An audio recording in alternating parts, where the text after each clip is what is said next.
साथियों, आज हमारा नेक्स्ट चैप्टर है राज्य, राजा और एक प्राचीन गणराज्य। ठीक है, यानी किस प्रकार राज्य, राजा और गणराज्यों का उत्थान हुआ। देखिए, एनसीईआरटी ये बुक्स हर दृष्टि से महत्वपूर्ण है और हर एग्ज़ाम के लिए हमें इनको पढ़ना पड़ेगा। देखो, पिछले चैप्टर में हमने देखा था कि स्थायी सेना नहीं थी और राजा का आविर्भाव भी नहीं हुआ था। तो अब कालांतर में ऐसा क्या हुआ कि लोग राजा बने। देखिए, राजा बने इसके पीछे माना जा सकता है कि राजा संभवतः जन या लोगों द्वारा चुने जाते थे। करीब 3000 साल पहले राजा बनने की प्रक्रिया में कुछ परिवर्तन आया, यानी लगभग आज से 3000 साल पहले राजा बनने की प्रक्रिया में कुछ परिवर्तन दिखाई दिए और लोग बड़े बड़े यज्ञों का आयोजन करके राजा के रूप में स्थापित हो गए। यानी हर व्यक्ति इस प्रकार राजा नहीं बन सकता था। हमने पहले पढ़ा था कि जो व्यक्ति कुशल हो, ठीक है, इसके अलावा बहादुर हो, ऐसे व्यक्ति है उसको जनता है वो अपने सरदार के रूप में, राजा के रूप में चुनती थी। और कालांतर में इनसे बड़े बड़े पदों का निर्माण भी हुआ। इन पदों के अंदर यज्ञ करने लग गए। अब उनमें अपन कई यज्ञ देखते हैं। इन्हीं यज्ञों के अंदर आता है वाजपेय यज्ञ, राजसूय यज्ञ और अश्वमेध यज्ञ। यानी अपने आप को बड़े राजा के रूप में स्थापित करने के लिए कई प्रकार के यज्ञों का आयोजन होने लगा। अब अश्वमेध यज्ञ ऐसा ही एक आयोजन था। तो इस अश्वमेध यज्ञ में आखिर होता क्या था? देखो, इसमें एक घोड़े को राजा के लोगों की देख रेख में छोड़ दिया जाता था। यानी राजा है वो अपने लोगों की देख रेख में एक घोड़ा छोड़ता था और वो घोड़ा स्वतंत्र विचरण करता रहता था। ठीक है, और इस घोड़े को दूसरे राजा ने यदि रोक लिया तो इसको ये माना जाता था कि उसने अश्वमेध यज्ञ करने वाले राजा को चैलेंज किया है और अब उससे लड़ाई लड़नी पड़ेगी। अगर उन्होंने घोड़े को जाने दिया तो ये माना जाता था कि अश्वमेध यज्ञ करने वाला राजा है, उसको इन्होंने शक्तिशाली स्वीकार कर लिया है। अब जब ये राजा यज्ञ का आयोजन करवाता था तो पुरोहितों के सानिध्य में ये संपन्न होता था और जिन जिन क्षेत्रों से वो अश्वमेध यज्ञ गुजर के आया था वहाँ के राजाओं को ये यहाँ आमंत्रित करते थे और वहाँ अश्वमेध यज्ञ के दौरान यज्ञ देखना उनका कार्य होता था। यानी ये जो यज्ञ होता था तो उस यज्ञ के दौरान राजा को सम्मानित क्षेत्र पर बिठाया जाता था, क्योंकि उसे बहुत ही शक्तिशाली मान लिया गया था, क्योंकि उसके यज्ञ को किसी ने रोका नहीं है। अब उसे राज सिंहासन या बाघ की खाल का एक विशेष स्थान होता था। ध्यान रखें, तो उसे बिठाया जाता था। तो किसका स्थान होता था? वो बाघ की खाल का एक स्थान होता था जो राज सिंहासन के रूप में काम आता था, उस पर बिठाया जाता था। युद्ध में राजा का सारथी ही उसका सहचर होता था। यज्ञ के अवसर पर राजा की विजयों और अन्य गुणों का गान करने का काम किसके साथ सानिध्य में था? ये सब पुरोहित का काम था। यानी राजा के बाद दूसरा प्रमुख स्थान उसके पुरोहित का था। ये विशिष्ट पुरोहित है, वो राजा की विजयों की कामना करते थे और उसके गुणों का गुणगान करते थे। राजा के सगे संबंधी, खासकर उसकी रानी है, ठीक है, राजा के सगे संबंधी खासकर उसकी रानियाँ, पुत्र, इनको भी छोटे छोटे अनुष्ठान करने पड़ते थे। ठीक है, और जो आए हुए राजा है उनका काम था केवल यज्ञ की पूरी प्रक्रिया को देखना। इस प्रक्रिया के दौरान, किस प्रक्रिया के दौरान? अश्वमेध यज्ञ की प्रक्रिया के दौरान पुरोहित है वो राजा के ऊपर पवित्र जल छिड़काव करता था। इसके अलावा अन्य कई अनुष्ठान करता था। विष अथवा वैसे, हमने पिछले चैप्टर में पढ़ा था कि वर्ण व्यवस्था आ गई थी, तो विष या वैसे जैसे सामान्य लोग थे वो उपहार लाया करते थे। जिन्हें पुरोहित शूद्र समझते थे वो किसी भी अनुष्ठान में भाग नहीं ले सकते थे। यानी पुरोहित की नज़र में जो लोग शूद्र थे उनको किसी भी अनुष्ठान में भाग लेने की इजाज़त नहीं थी। नेक्स्ट टॉपिक दिख रहा है वर्ण। देखिए, जहाँ तक वर्ण की बात है, हमने देखा कि प्राचीनतम ग्रंथ है वो है कौन सा? ऋग्वेद। ठीक है, क्योंकि उत्तर भारत में खासकर गंगा यमुना के क्षेत्र में कई ग्रंथ रचे गए और उन्हीं ग्रंथों में है ऋग्वेद। अब बाकी जो वेद हैं वो ऋग्वेद के बाद में रचे गए थे, इसलिए वो उत्तरवेदी ग्रंथ माने जाते हैं।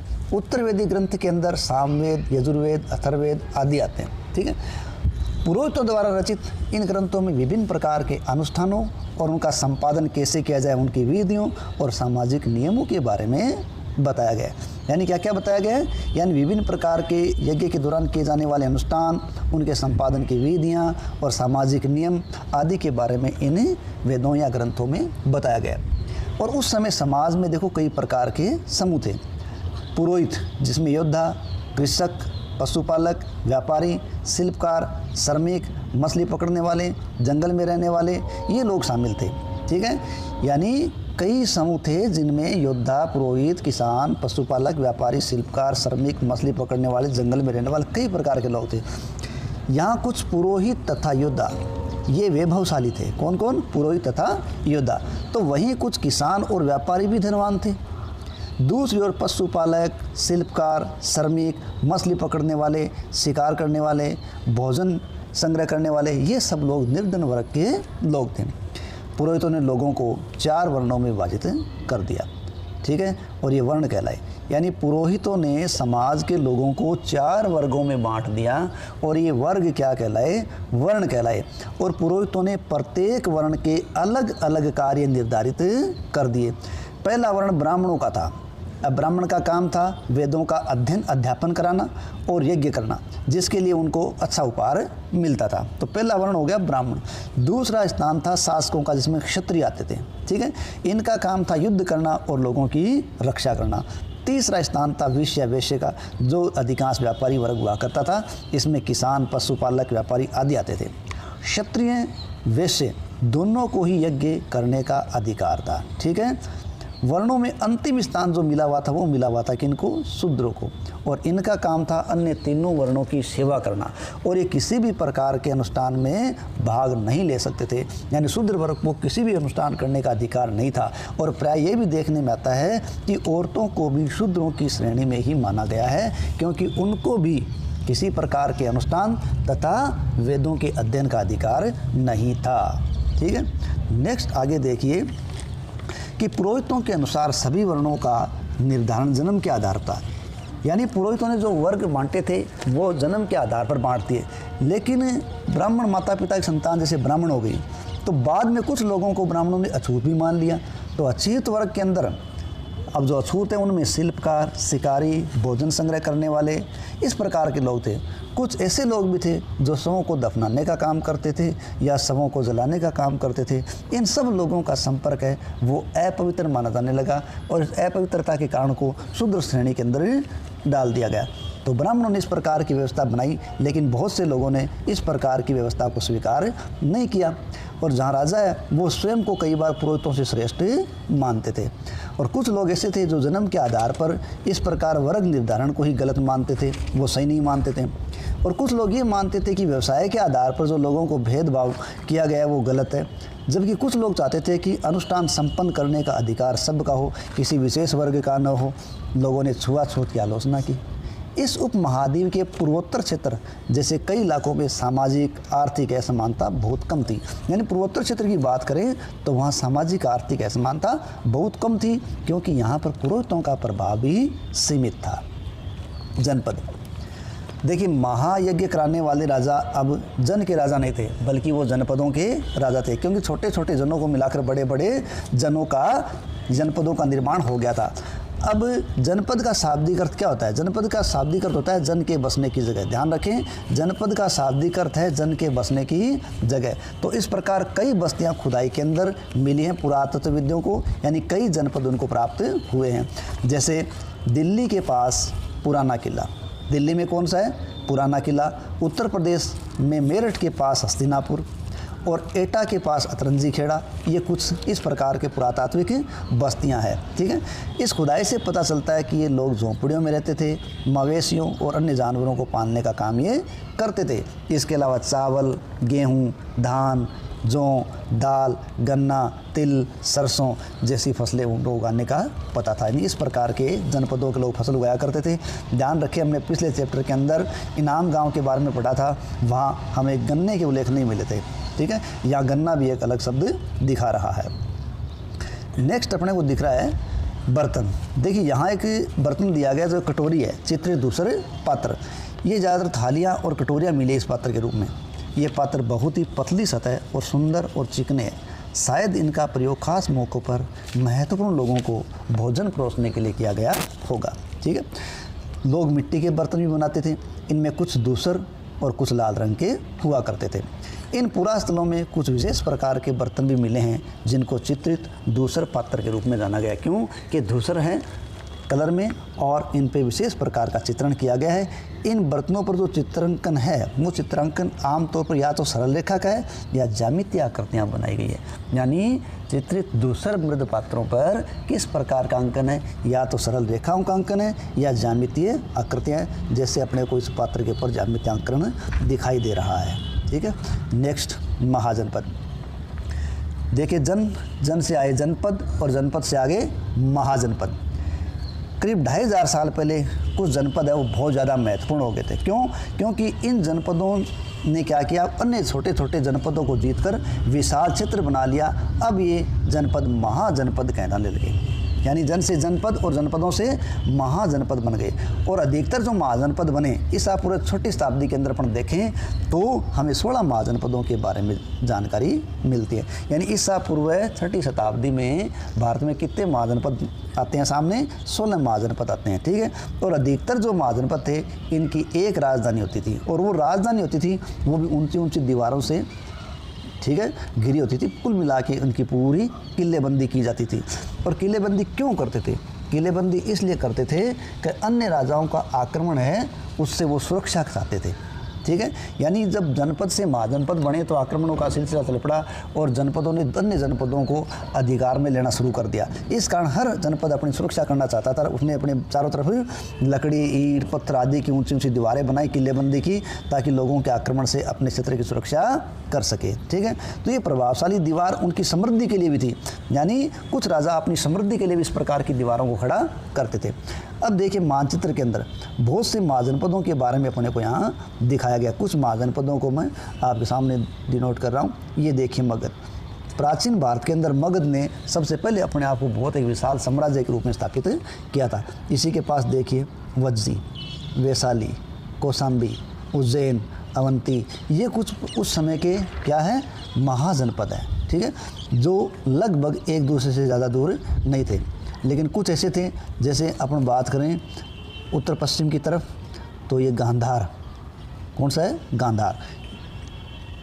नेक्स्ट, इस तरह के किले के अंदर रहने वाले लोगों को सुरक्षा मिल जाती थी। यानी बाहर चार दीवारी होगी तो उसके अंदर रहने वाले लोगों को सुरक्षा मिलेगी। साथ ही साथ उस क्षेत्र के अंदर घिरे रहेंगे तो राजा के द्वारा उस पर नियंत्रण करना भी आसान हो जाएगा। ठीक है। और इसके लिए मतलब बड़ी विशाल दीवार बनानी पड़ती है तो बहुत ज़्यादा लोगों की आवश्यकता पड़ेगी, बहुत ज़्यादा पत्थरों का, ईंटों का इंतज़ाम करना पड़ेगा, बहुत हज़ारों बच्चों, पुरुषों इसकी आवश्यकता पड़ेगी ताकि मेहनत करके इनको बनाया जा सके। संसाधनों की काफ़ी आवश्यकता पड़ेगी। तो इन सब कार्यों के लिए क्या थे कि राजा ने अब स्थायी सेना रखनी शुरू कर दी। यानी पहले स्थायी किसी प्रकार की सेना नहीं थी, लेकिन अब स्थायी सेना महाजनपद के लोगों ने रखनी शुरू कर दी। उनको नियमित वेतन दिया जाने लगा और कुछ का भुगतान आहत सिक्कों के रूप में भी दिया जाता था। यानी भारत के प्राचीनतम सिक्के आहत सिक्के माने गए हैं, जिन पर विशेष प्रकार के चित्र थे। ये ठप्पा लगाकर बनाए जाते थे, इसलिए इनको आहत सिक्कों के रूप में माना गया है और ये प्राचीनतम मुद्रा है भारत की। अब यहाँ एक चित्र दिया गया, कौशाम्बी किले की दीवार का चित्र दे रखा है और कौशाम्बी आधुनिक उत्तर प्रदेश के इलाहाबाद के पास मिली चित्र है। और इस इलाहाबाद के पास मिली ईंट की दीवार का अवशेष अपने को चित्र में दिखाई दे रहा है। इसके एक भाग का निर्माण ये माना गया कि आज से लगभग 2500 साल पहले हुआ था। देखो, जब जनपदों से जनपद बन गए और जनपदों से क्या हुआ, महाजनपद बन गए, तो अब विशाल किले भी बड़े, सेना भी रखनी पड़ी, तो संसाधनों की आवश्यकता भी पड़ी। अब वो कर्मचारी भी रखते थे, उनको देने के लिए पैसा भी था, यानी उनको देने के लिए वेतन देना पड़ता था, उसकी आवश्यकता पड़ती थी।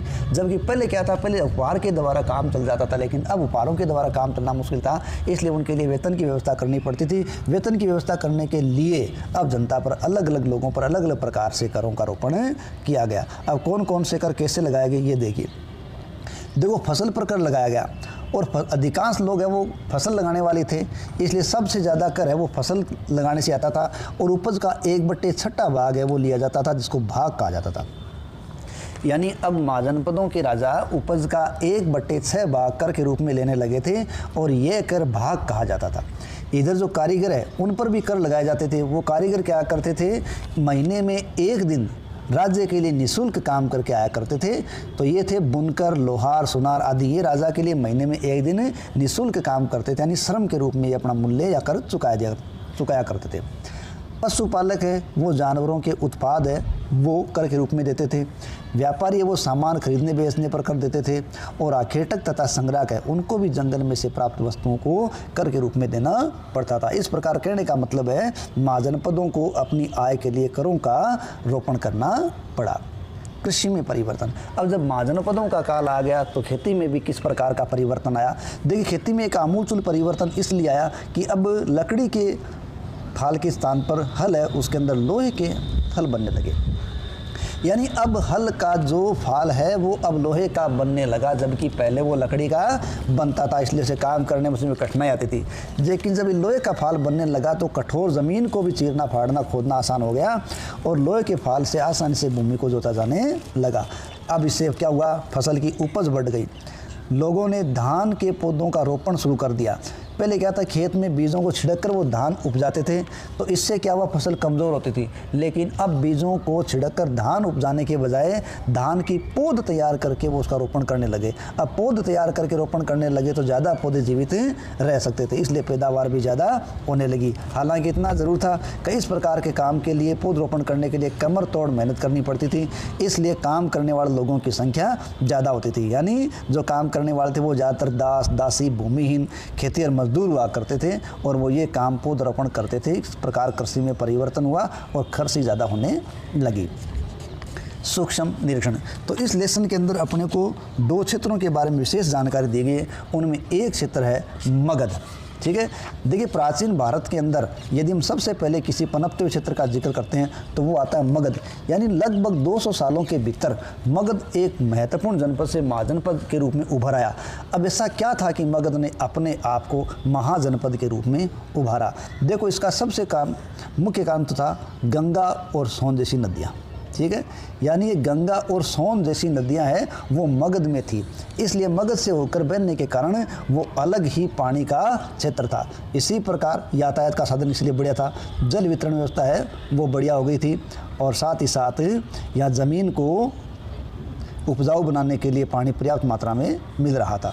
ठीक है, तो इसी कारण से अपने को मगध में ये चीज़ें देखने को मिलती है कि मगध एक अपने आप को विशाल रूप में स्थापित कर पाया। यानी गंगा देश, यानी उसमें गंगा और सोन जैसी नदियाँ थी, यातायात का साधन था, जल वितरण अच्छा था, ज़मीन उपजाऊ थी, तो ये मगध को एक शक्तिशाली बनाने के लिए काफ़ी थी। इसके अलावा मगध का एक बड़ा विशाल हिस्सा है वो जंगलों का था, और इस जंगलों में बहुत ज़्यादा हाथी थे, इसलिए जंगलों से हाथियों को पकड़ कर उनके ट्रेन किया जाता था, प्रशिक्षित किया जाता था और सेना में काम लिया जाता। इसके साथ ही साथ जब जंगल थे तो जंगल से हमें लकड़ियाँ प्रचुर मात्रा में मिल जाती थी, जिसके कारण जंगल की लकड़ियों से घर बनाए जा सकते थे, गाड़ियाँ बनाई जा सकती थी, रथ बनाए जा सकते थे। तो ये क्षेत्र यहाँ अपने आप को स्थापित करने में अच्छा कामयाब हो गया।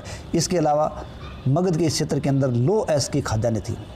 ठीक है, तो लोह अयस्क की खाद्यान्नें थी जिससे मजबूत औजार और हथियार बनाने का काम आसान हो गया। यानी कुछ 3 चीज़ों को अपन गौर करें तो एक तो यहाँ क्या जंगल बहुत विशेष हो गया, दूसरा हाथी विशेष हो गया, और तीसरा यहाँ से लोहे अयस्क के भंडार मिले हैं वो महत्वपूर्ण हो गया। तो वो अपने आप में मगध को उत्थान करने में बहुत कामयाब शामिल हुए या शक्तिशाली साबित। तो मगध है उसके उत्थान के अंदर जिस प्रकार नदियाँ, जंगल, लोह अयस्क, हाथी जिम्मेदार रहे, उसी प्रकार मगध में 2 शक्तिशाली शासक हुए। 2 की बात नहीं कह सकते, वैसे इस किताब के अंदर अपने को 2 शासकों के बारे में दिया गया है, लेकिन मगध है उसने बहुत ही शक्तिशाली शासकों को तैयार किया। तो मगध के क्षेत्र में जो शक्तिशाली शासक हुए उन्होंने मगध को एक उत्कर्ष पर पहुंचाने में अपना अमूल्य, अर्थात मगध की भौगोलिक स्थिति, वहाँ के प्राकृतिक संसाधन और वहाँ हुए शक्तिशाली शासकों ने मगध के उत्कर्ष में अपना योगदान दिया। यहाँ बिंबिसार और अजातशत्रु जैसे शक्तिशाली शासक हुए जिन्होंने आसपास के क्षेत्रों को या जनपदों को जीतने के लिए हर संभव प्रयास किया। और मगध के अंदर ऐसे ही एक शासक हुए महापद्मनंद, जो कि नंद वंश के शासक थे। तो इन्होंने भी आसपास के क्षेत्रों पर अपना राज्य फैला लिया था, यानी उत्तर पश्चिम भाग तक इनका क्षेत्र फैला हुआ था। बिहार में राजगीर है, आधुनिक राजगीर है, वो उस समय मगध की राजधानी थी कई सालों तक, लेकिन बाद में मगध की राजधानी है वो पाटलिपुत्र बनी, जो कालांतर में पटना नाम से जानी गई। यानी प्रारंभ में बिहार मगध की राजधानी क्या थी, राजगीर है या राजगीर, और बाद में राजधानी बनी पाटलिपुत्र, और पाटलिपुत्र आज का पटना क्षेत्र है। 2300 साल से भी पहले की बात है। मैसिडोनिया का राजा सिकंदर विश्व विजय के लिए निकला। देखिए अपन जानते हैं कि यूनान का शासक है, मैसिडोनिया का शासक सिकंदर है, वो विश्व विजय करना चाहता था और वो मिस्र और पश्चिमी एशिया के कुछ भागों को जीतता हुआ भारतीय उपमहाद्वीप में आ गया और भारतीय उपमहाद्वीप के अंदर उसने पुरु से लड़ाई लड़ी। हालांकि पुरु से उसने लड़ाई लड़ी, उस संघर्ष के अंदर पुरु की हार भी हो गई, लेकिन सिकंदर ने उसकी वीरता से प्रभावित होकर पुरुष को उसका राज्य वापस दे दिया था। ठीक है, अब उसके सिकंदर की आगे बढ़ने की इच्छा थी, लेकिन सिकंदर की सेना ने व्यास नदी के किनारे आगे बढ़ने से रोक दिया। यानी सिकंदर लास्ट में भारत में व्यास नदी का आया, व्यास नदी के आगे वो नहीं बढ़ पाया क्योंकि उसकी सेना ने आगे बढ़ने से इनकार कर दिया, क्योंकि मगध की ओर कूच करना उनके सिपाहियों के लिए बस की बात नहीं थी, क्योंकि वो यहाँ के लोगों की वीरता के बारे में पहले ही सुन चुके थे। साथ ही साथ भारत के शासकों के पास जो सेना थी, जो पैदल सेना, रथ सेना, हाथी सेना, उसके बारे में कुछ जानकारी मिल चुकी थी और वो जान चुके थे कि बाहर एक इस क्षेत्र में बहुत विशाल और मजबूत सेना है। इसलिए सिकंदर भारत में व्यास नदी तक आकर वापस चला गया था। यानी कहने का मतलब है वो क्षेत्र बड़ा शक्तिशाली था। वज्जी, दूसरा क्षेत्र जो हमें दिया गया है वो है वज्जी। देखो, मगध एक शक्तिशाली राज्य बन गया और उसके नज़दीक ही दूसरा राज्य था वज्जी, वो भी कम शक्तिशाली नहीं था। देखो, वज्जी की राजधानी थी वैशाली, लेकिन वज्जी जो संघ है उसमें शासन व्यवस्था मगध जैसी नहीं थी। मगध में जहाँ राजतंत्र था वहीं वज्जी के अंदर गण या संघ व्यवस्था थी। ठीक है, यानी वज्जी के अंदर अलग प्रकार की व्यवस्था थी, उस व्यवस्था को गण या संघ व्यवस्था कहा गया।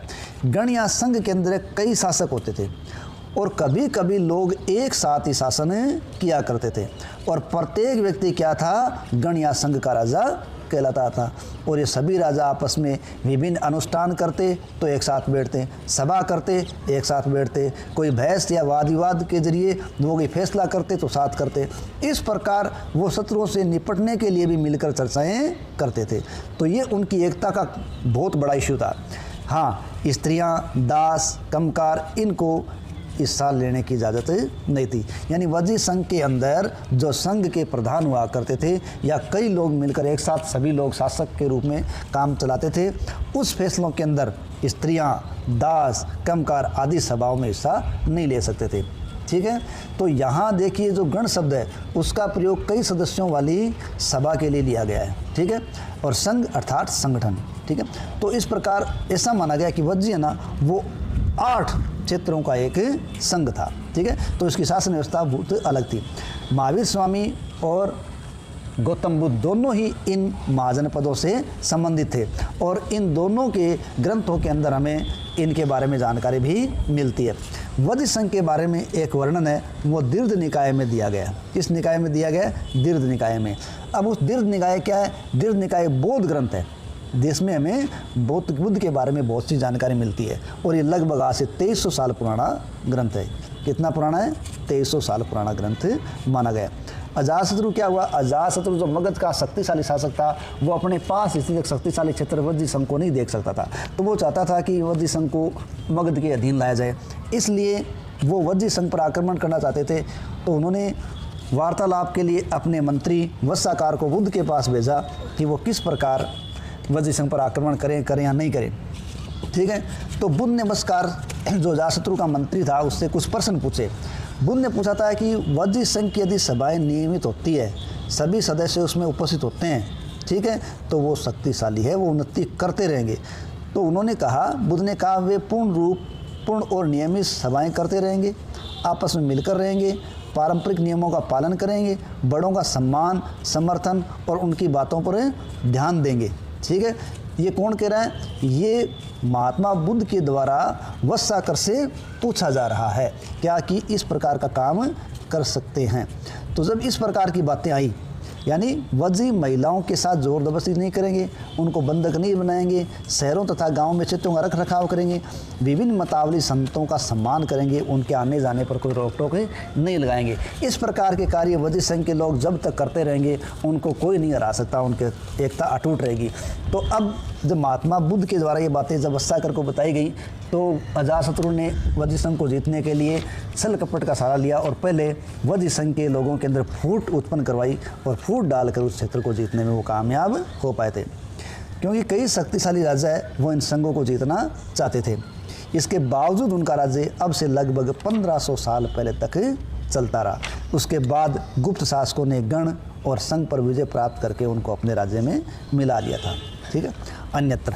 तो चलते चलते एक बात यूनान के बारे में देखो। यूनान और एथेंस, लगभग 2500 साल पहले एथेंस के लोग एक शासन व्यवस्था की स्थापना करते हैं।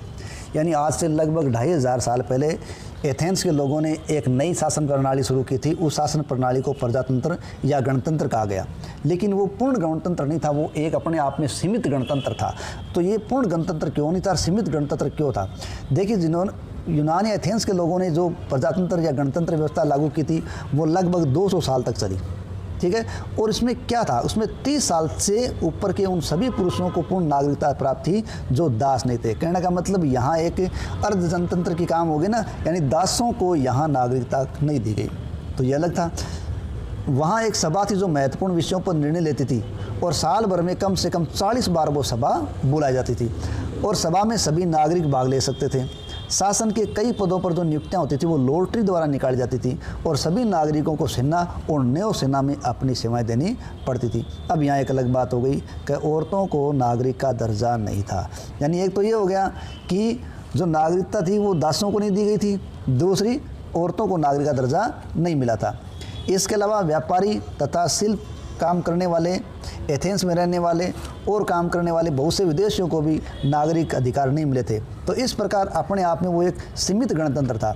एथेंस में खदानों, खेतों, घरों और कार्यशालाओं में काम कर रहे दासों को भी नागरिक अधिकार नहीं मिले थे। इस प्रकार एथेंस की जो व्यवस्था थी वो हालांकि एक प्रजातंत्र गणतंत्रात्मक उन्होंने बनाई थी, लेकिन वो सीमित अर्थों में गणतंत्र थी। ठीक है, इसी प्रकार महाजनपदों के अंदर कहीं गणतंत्रात्मक व्यवस्था पनपी, कहीं गण व्यवस्था पनपी, तो कहीं कहीं राजतंत्रात्मक व्यवस्था पनपी थी। और इसी प्रकार जन से जनपद और जनपद से महाजनपद अर्थात बड़े बड़े राज्यों का आविर्भाव हुआ।